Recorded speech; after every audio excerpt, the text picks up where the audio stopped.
In the previous video, we talked about measurements and the numbers and how important it is to have our units with our measurements. And the other thing that's important whenever we do a measurement is to write numbers with the correct number of significant figures.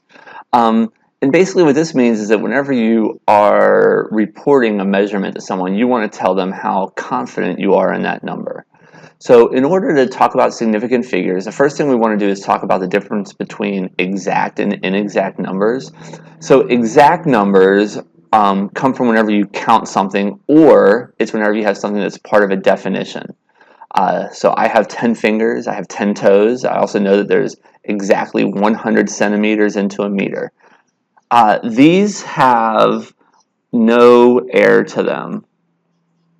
So these have no air involved with their measurement. It's not that I have, maybe I have 9.4 fingers. No, I have 10 fingers. So there's no air that comes in with those. So those don't play into whenever we start talking about how many significant figures go into a calculation. These exact numbers don't get figured into those determinations. Now, inexact numbers come from a measurement or observations that contain some degree of uncertainty. So, for instance, if I were to measure something with a ruler and I say that the length is 15.3 centimeters, well, is it really 15.3 or could it be 15.4? Is it 15.2961? Right? So the number of decimal places that is shown tells us something about the measurement, and we'll get back to that. We'll come back to that here in just a couple minutes. So you can see here. So things like distances, right? Something with a meter, a mass with a gram or a volume, liters here. So these are all going to be measurements or some type of observation. They're going to have some degree of uncertainty, which we have to portray whenever we write the numbers and do calculations. All right, so significant figures. These are what are called, or these are all the digits that show up in a measured number and include an estimated digit. So if we look at this fish here, right? So here's a fish, and the question is, well, how long is the fish? So imagine we measure this using ruler A up here, and then we measure it again using ruler B down there. If you measure it using ruler A, we might say that fish is going to be 53 centimeters, right? It's definitely between 50 and 60, right? There's no doubt it's somewhere in there. And I might say it's 53 centimeters. You might look at it and you might want to say it's 52 centimeters. We're both right because we're just estimating that last one because we don't know exactly where that is. There's not little markings on our ruler for us to know what it is. So whenever we record a number, we're always going to record the obvious known digits that we can see based on our scale and one estimated digit. And that's what this one here would be. That's what the 3 would be. Now, if we were to measure that same fish using ruler B, we can see here that we have markings. We have 51, 52, 53, and so on and so forth. So using this ruler, we can say, okay, it is definitely between 53 and 54. So we are going to say it's going to be 53.4 centimeters. And I intentionally wrote it different than the one over here. This one says it's 53.5 centimeters. Well, I said it's 53.4. Both of those are right because that last number here is going to be an estimated digit. You could say it's 53.1. You could even say it's 53.0. Now this one, it's pretty obvious that it's not 53.0, but if I were to include a 0.0 there, that is saying something about the measurement that's saying that that is the estimated digit, that last one. Okay, so that's step number 1. Whenever you see a measurement like this, that last number is always going to be an estimated digit. All right, now the next part is taking a number like that and determining how many significant figures a number has. And the reason we need to do this is whenever we start doing math, a lot of the math is going to involve writing a number with the correct number of significant figures, and we're going to need to count the number of significant figures in our other numbers in order to know how to write our answer. So in the number 65.2 grams, you would say that has 3 significant figures. So even though that 2 is an estimated number, it's still considered a significant figure. All right, because again, a significant figure includes an estimated digit. All right, so the key here is that all non-zero digits are always going to be significant. So 65.2 would have 3 significant figures, or sig figs. Is often how I will abbreviate that, or sometimes I'll just write like SF for sig figs. 255.345 would have 6 sig figs. All right, so that's pretty easy when everything is not a zero. Zeros are what make significant figures trickier.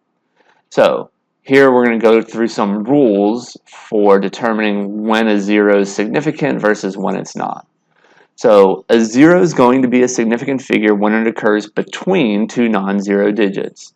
So let's look at this one. We have this 0 here is between the 9 and the 5. Well, we already said that the non-zero digits are always going to be significant. So if this 9 is significant and that 5 is significant, that 0 by definition also has to be a significant digit. In other words, it's meaningful in the measurement. So you would say this one has 4 significant figures. You would say this one has 5 significant figures. All right, a little bit trickier here on the bottom bullet point. At the end of a number with a decimal place, so 3.7500 centimeters would have 5 significant figures. So here is kind of what we're trying to say. 3.75 centimeters versus 3.7500 centimeters. Like, what's the difference between those numbers? Well, this one means that we had a ruler, right, that had 0.1 centimeters as kind of the smallest marking on it. That means we estimated 1 more digit. So that's why we got to the hundredths place here. This one, we got not only to the hundredths place, but the thousandths place and the 10,000ths place. So we had a really, really, really precise way of measuring this length here to get a number that's 3.7500. We can't assume that the next numbers on this number down here would be zeros.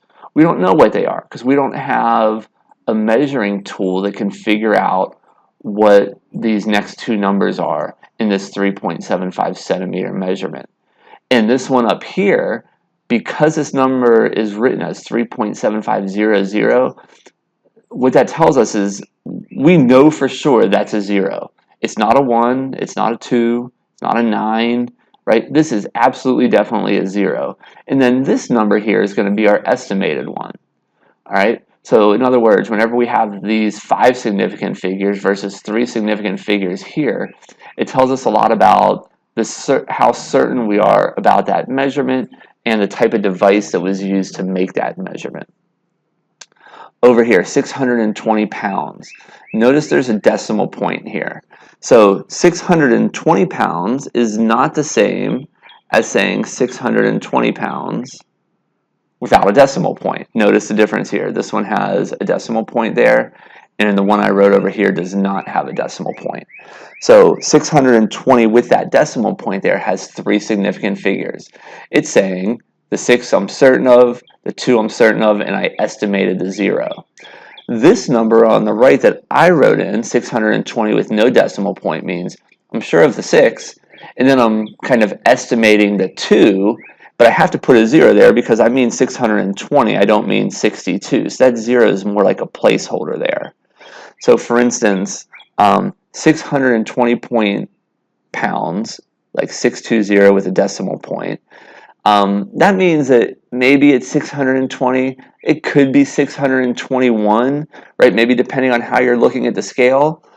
This one over here means, okay, I think it's 620 pounds, but maybe it's 610 or maybe it's 630, right? So the variability of these is 10 times different because of where that decimal point is here versus the fact that we do not have that decimal point there. All right, so again, the simple rule is a 0 is significant at the end of a number with a decimal place, or if it occurs between 2 non-zero digits.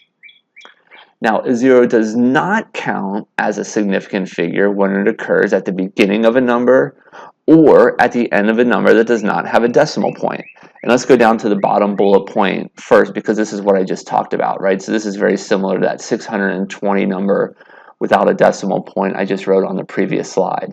So 2570, no decimal point. This one would have 3 significant figures. No number, no number. The 7 would be our estimated digit. We have to put the 0 there, though, because we're talking about basically a 2500 and not a 257, value number. So that's kind of more of a placeholder and saying that we need to have something in the ones place, and we're just putting a 0 there, even though that number is not meaningful at all in our calculations. This number here is 1,245,500. Again, because there's no decimal point, that we're saying that there's only going to be 5 significant figures here. Okay. A common example I like to give for this is if I said I had $1,000 in my bank account, right? So $1,000, and I just said I have $1,000. That is probably like an estimate. Maybe I have like $1,002, or maybe I have like $998.64. Like if I were to actually look at my bank statement, right? But if I say, oh, it's just about $1,000, it's like a rounding number or an estimate. Whereas if I were to actually say, someone wrote me a check for $1,000, the difference on that is a check would look like this, right? I am certain they wrote me a check for $1,000.00. Like if you write out a check, you have to actually write that out in words on the line of the check, 0 over 100 cents, right? Because you are precise. These are significant. They're meaningful. Whereas I'm just saying, oh, I have $1,000. If I said I'm going to give you $1,000 and I gave you $999.99, you're not going to complain and say, oh, that's off. That's not what you said, right? It's still $1,000 basically. Whereas $1,000 check, has to be exactly $1,000.00. So again, this is just a different example as to what we mean by significant figures. Now, this top bullet point up here at the beginning of a number, so a 0 does not count before the decimal point, right? If there's no non-zero numbers, or the ones leading up to the first non-zero number. So any zeros at the beginning of a number are not significant. So this one, 0.00245 milligrams, or 0.008 milliliters. Those initial zeros aren't meaningful in determining the significant figures, because again, they're just like placeholders. I can't just say 8 milliliters. I have to put these zeros here so that we know that we're really looking at 8 thousandths of a milliliter, right? We have to put these zeros here to basically tell us that we're in the thousandths place here, right? So the zeros are important in determining the scale of the number, but they're not important in terms of significant figures. So again, this one would have 3 significant figures. This one would only have 1. Okay, so in going through these, this first one is going to have a total of 4 significant figures, right? Because this 0 that's in the middle here is between non-zero numbers, so this one's going to be 4. The next one is going to have 3 significant figures. This 0 at the end here is not significant because it's at the end of a number and there's not a decimal point here. If there was a decimal point there, then it would become 4, but there's not, so it's only going to be 3. The next number is going to have 5 significant figures. Again, it has a decimal point, so the numbers after the decimal point are going to be important if they're written there. If we weren't convinced those numbers were significant, we wouldn't write them there, right? So since they're included, that means they're significant. It gives us 5 significant figures. The next one is going to have 3. So again, the initial zeros are not significant because they're just kind of placeholders so that our first significant number that's a non-zero number can go in the correct column or place, in this case the thousandths place. And then finally, the last one has 4 significant figures. This one's kind of tricky, right? Because the zeros in the beginning of the number are not significant. And then there's the 1, 5, 2, and then that last 0 is significant because it's at the end of a number, right? It's at the end of a number and to the right of the decimal point place. In other words, if we didn't think that 0 was important, we wouldn't have put it on there because, right, in terms of the overall quantity, that would be the exact same thing. However, that number on the bottom would only have 3 significant figures. So if I wanted to write this number down here with 4 significant figures, I would have to put an extra digit on there. And what they're saying is our estimated digit there is a 0. All right, so that's going to be how we determine significant figures. And now that we talked about the number of significant figures that are present in a number, now we can go into doing math with these significant figures. So this slide here talks about rules for addition or subtraction. We actually aren't going to do a whole lot of addition or subtraction in this class, but I still want to go over how it's done, and this will still show up on a test, but you're not going to see nearly as many examples with this as you do with multiplication and division, which comes up next. So whenever you're doing addition or subtraction, the answer really has nothing to do with significant figures per se. And what I mean by that is whenever you're doing addition or subtraction, the answer has the same number of decimal places as the original number with the fewest decimal places. So if you look at this 10.11 number, right, 10.11 has 2 decimal places. 3.6 only goes out to the 1 decimal place, so the tenths place. So if you were to type this number in on your calculator, for instance, you would get an answer that says 6.51 kilograms.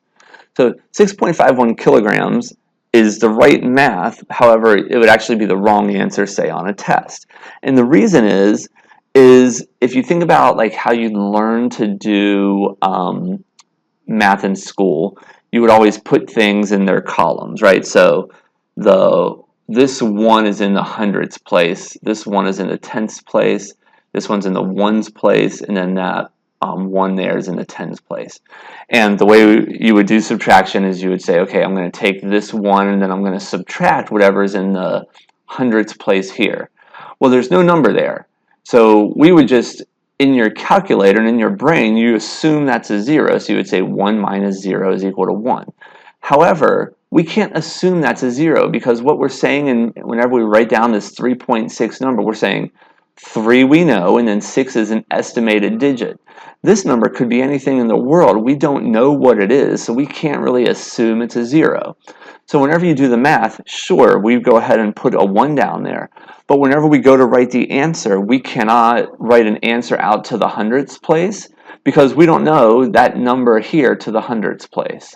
So for addition or subtraction, the rule of thumb here is going to be that the final answer is always going to have the same number of decimal places as whatever thing that you're adding or subtracting up here, the fewest number of decimal places and whatever the fewest one is. So in other words, this one's in the tenths place, this one's in the hundredths place. The answer has to be in the tenths place.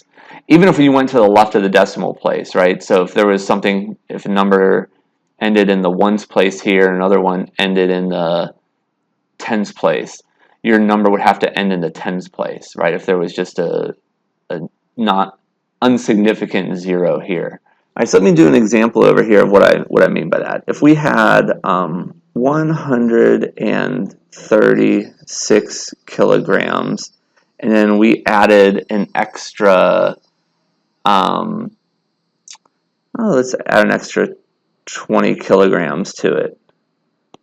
You would say that's going to be 156 kilograms.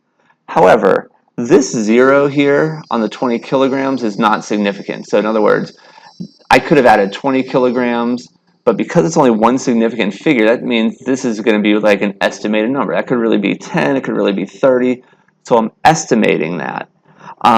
Which means that since this is not a significant figure because there's not a decimal point there, this is where my number should end. So this answer here should actually be 160 kilograms.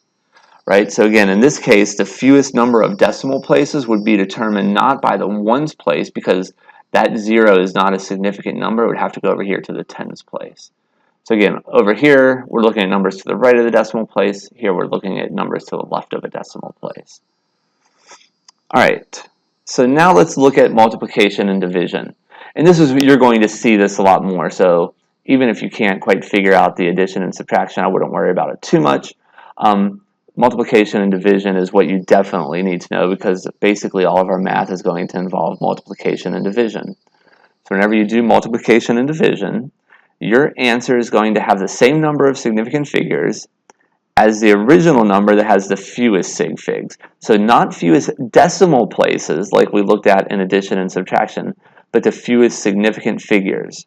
So in the example kind of shown here, 351.2 miles divided by 5.5 hours. This number here has 4 significant figures. 5.5 hours has 2 significant figures, and we're dividing the 2. Well, if you have 4 sig figs and divide it by 2 sig figs, the answer has to have the same as the fewest of those. Well, 2 is fewer than 4, so our answer has to have 2 significant figures. So even though whenever you type it in on your calculator, you're going to see this 63.854545 miles per hour, your overall answer has to have just 2 significant figures. So you would round this up and you would get 64 miles per hour. So again, we use regular rounding rules, so anything between 0 and 4 you round down, 5 to 9 you round up. So again, this is kind of how you're going to do math with your significant figures. Remember, addition and subtraction works different than multiplication and division. Addition and subtraction, you go to the fewest number of decimal places. Multiplication and division, you go by the fewest number of significant figures. Okay, now let's take a look at some examples here. So what I'm going to do is rewrite the addition and subtraction ones kind of vertically. So 12.52 plus 10.1. I'm going to write the 10.1 kind of underneath, because this is how you would typically imagine doing it, like if you were in elementary school. And the reason I like to do it that way is to remind you, right, that if whenever you're adding, you cannot go out to that decimal place because there's no number there. So this number is going to have to end in the tens place. So if you were to do that math, you're going to get 22.6 liters. All right. Same thing on this next one. I'll write it over here. You have 1.0 liters. Right? So again, the number has to end in the tens place because there's no other number out here in the hundreds place. So this answer would be 11.0 liters. Right? That 0 we include, right? It's meaningful, but only the first one, not the second one, because we don't know what that number really is with 1.0 liters. The last one here, 20.6 liters. So again, all my examples go to the tens place. I probably should have had one that went somewhere else, but this one's going to be 30.1 liters. So again, you type it in on your calculator, you would get 30.14. That 4 we drop because it is not, we don't know what that number would be there for the 20.6, so we can't assume it's a 0. So again, our answer is going to be 30.1 liters. Okay. So now we're going to go and do 4, 5, and 6, which are multiplication ones. So for this one, we would say 3.0 centimeters times 4.0 centimeters. So there's 2 things here that I want to point out. First is 3.0 has 2 significant figures. 4.0 has 2 significant figures. So our answer should have 2 significant figures. Well, 3 times 4 is 12. And then don't forget, we also have to write the units, and our units here would be centimeters squared, right? Because whenever you multiply these numbers, you also multiply the units. So it's centimeters times centimeters. Another way to think about this is you could have 3.0 times centimeters times 4.0 times centimeters. So you multiply all of those things together. and that gives you the 12 centimeters squared. So does not 12.0, because 12.0 would mean you have 3 significant figures. So here we're only going to have 2 significant figures, or 12. Sometimes people will ask me, can I write it with the decimal point after the 2? And you can. You don't need to, because there's no difference in the number of significant figures between this number and that number there. Right? They're identical in terms of their number of significant figures. The next one down here, 2.50 centimeters times 4 centimeters times 0.3 centimeters. Type all that in on your calculator, you're going to get an answer that is just 3. However, don't forget you have to multiply your units as well, and you're going to get centimeters cubed. 2.50 has 3 significant figures. This has 2 significant figures. And this number here has 1 significant figure. So that means our answer over here should also only have 1 significant figure. So 3 centimeters cubed, which we could also write as 3 cubic centimeters, which we could also write as 3 milliliters.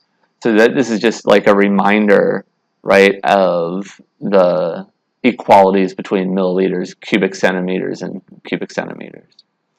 And then the last one here, 30.05 grams divided by 30.05 liters. Well, the top number has 4 significant figures.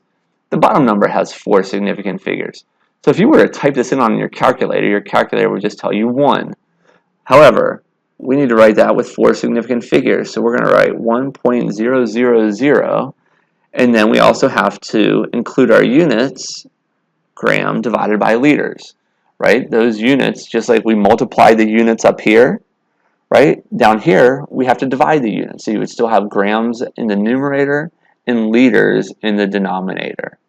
Right? So again, this is kind of a review of not only the math and significant figures, but also a reminder that you have to track your units as well. And that's going to be something very important as we move forward in the next video here.